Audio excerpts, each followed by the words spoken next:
मोदी बनाम विपक्षी राजनीति की नींव कर्नाटक की राजधानी बेंगलुरु में रखी गई। नाम दिया गया इंडिया। लेकिन ये नाम क्या कोई राजनीतिक दल रख सकता है?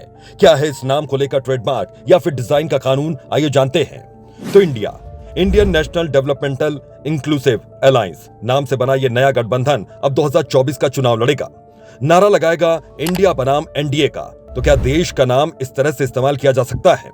दरअसल कोई भी पार्टी अशोक चक्र या राष्ट्रीय ध्वज इनका कोई पेटेंट भी नहीं करा सकता। और क्या कानून हो सकते हैं? ऐसा तो नहीं कि इन लोगों ने पार्टी का निर्माण सिर्फ बोलचाल की भाषा के लिए किया हो, क्योंकि पार्टी बनी है तो रजिस्ट्रेशन भी होगा। ऐसे में इस नाम से रजिस्ट्रेशन की संभावना काफी कम है। राष्ट्रीय राजधानी नई दिल्ली में गठबंधन का एक सचिवालय भी होगा, जिसके बाद गठबंधन के नाम पर ही चुनावी अभियान से लेकर वेबसाइट वगैरह भी लॉन्च की जाएगी।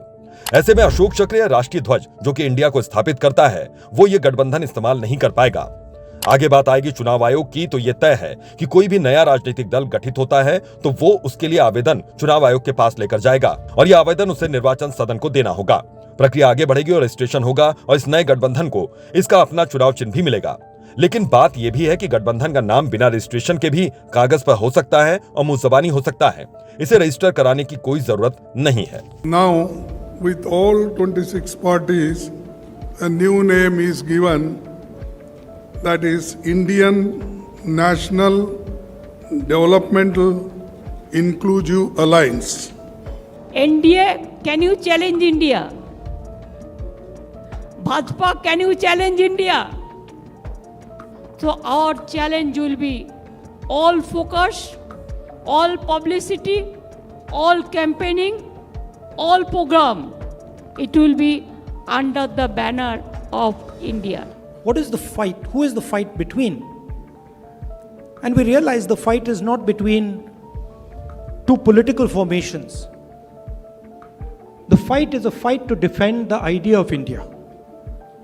And that is why we came up with the name Indian National Developmental Inclusive Alliance, which also happens to stand for India. इसे ऐसे समझें कि यूपीए, एनडीए, एमवीए या फिर महागठबंधन, इस सब का इस्तेमाल खूब होता है, लेकिन किसी सरकारी पंजीकरण की जरूरत नहीं पड़ती। लेकिन ये समझें कि अगर इंडिया नाम का ये गठबंधन इस नाम के साथ, यानी कि इंडिया नाम से किसी संस्था, वेबसाइट, कंपनी या संगठन को रजिस्टर नहीं करवा सकता है, उसे इस नाम के आगे या पीछे कोई और नाम जोड़ना ही पड़ेगा, क्योंकि संविधान में इंडिया हमारे देश का नाम है। अब आप सवाल करेंगे कि क्या ये जवाब है कि देश में बना the emblems and names prevention of improper use act 1950, अब ये क्या है? तो आइए ये समझते हैं कि ये कानून क्या कहता है।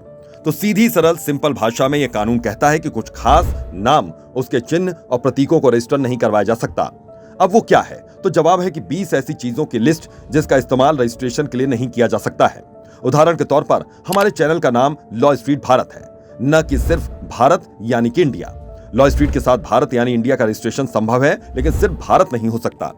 आप भारत के किसी राजकीय चिन्ह या प्रतीक को भी रजिस्टर नहीं करवा सकते। आइए जल्दी से हम आपको वो 20 नामों की लिस्ट दिखाते हैं जो भारत के संविधान में रजिस्टर नहीं करवाए जा सकते हैं। यूएन का नाम, चिन्ह और सील, डब्ल्यूएचओ का नाम, चिन्ह या सील, भारत के राष्ट्रीय ध्वज, भारत देश या इससे किसी भी राज्य या सरकारी संगठन का नाम, प्रतीक या मुद्रा, राष्ट्रपति, राज्यपाल का नाम, चिन्ह या सील, ऐसा कोई नाम जिससे लगे कि सरकार या सरकारी संस्थाओं के अंतर्गत आता हो, राष्ट्रपति, राष्ट्रपति भवन, महात्मा गांधी या भारत के किसी भी प्रधानमंत्री की तस्वीर, इन्हें कैलेंडरों के लिए इस्तेमाल में लाया जा सकता है, लेकिन इसका कमर्शियल प्रयोग नहीं होना चाहिए। किसी भी सरकार, सम्मान या मेडल का नाम, चिन्ह, इंटरनेशनल सिविल एविएशन ऑर्गेनाइजेशन का नाम और चिन्ह या सील, इंटरपोल शब्द, वर्ल्ड मेट्रोलॉजिकल ऑर्गेनाइजेशन का नाम, प्रतीक, मुद्रा, ट्यूबरक्लोसिस एसोसिएशन ऑफ इंडिया का नाम, प्रतीक, seal, international atomic energy agency का नाम, प्रतीक और सील, अशोक चक्र, धर्म चक्र जैसे नाम या फिर उनकी तस्वीर, संसद, विधानसभा, किसी भी अदालत का नाम, तस्वीर, चिन्ह, रामकृष्ण मठ या रामकृष्ण मिशन का नाम और चिन्ह, शारदा मठ या रामकृष्ण शारदा मिशन का नाम, चिन्ह, भारत स्काउट्स एंड गाइड्स का नाम और प्रतीक, राजभवन का नाम या तस्वीर। तो इस सब के बाद सवाल यह खड़ा होता है कि अधिनियम 1950 के तहत विपक्षी दल अपने गठबंधन का नाम इंडिया नहीं इस्तेमाल में ला सकते, और अब इस पर चुनाव आयोग सवाल खड़े कर सकता है, क्योंकि आगे चलकर ये लोग अगर सचिवालय का निर्माण करेंगे, कैंपेन लॉन्च करेंगे, तो बकायदा इसके रजिस्ट्रेशन की जरूरत होगी। तब ये कानूनी दिक्कतें इस गठबंधन को झेलनी पड़ेंगी। लॉ स्ट्रीट भारत की रिपोर्ट।